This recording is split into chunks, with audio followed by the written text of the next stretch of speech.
अस्सलाम वालेकुम बच्चों। Kids World Channel. एक दिन रोशनी अपनी अम्मी के साथ बाग में घूम रही होती है। उसको जानवरों का बहुत शौक होता है। तभी यूसईन चूहा मिलता है। वो अपनी अम्मी से कहती है।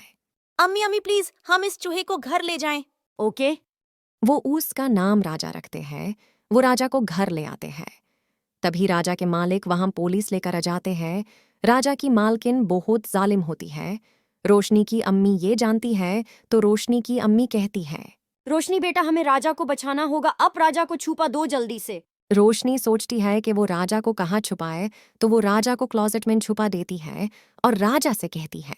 राजा अब डरना मत, कोई आपको मुझसे दूर नहीं करेगा। वो रोशनी के रूम में आ जाते हैं। रोशनी घबराने लगती है। वो क्लोजेट खोलते हैं तो वहाँ कुछ नहीं होता। रोशनी हैरान हो जाती है। रोशनी की अम्मी सबको भेज देती है। रोशनी और उसकी अम्मी उदास बैठे होते हैं और वो कहते हैं, अब सब प्लीज हमारी मदद करना राजा को ढूंढने में। Like, share, subscribe.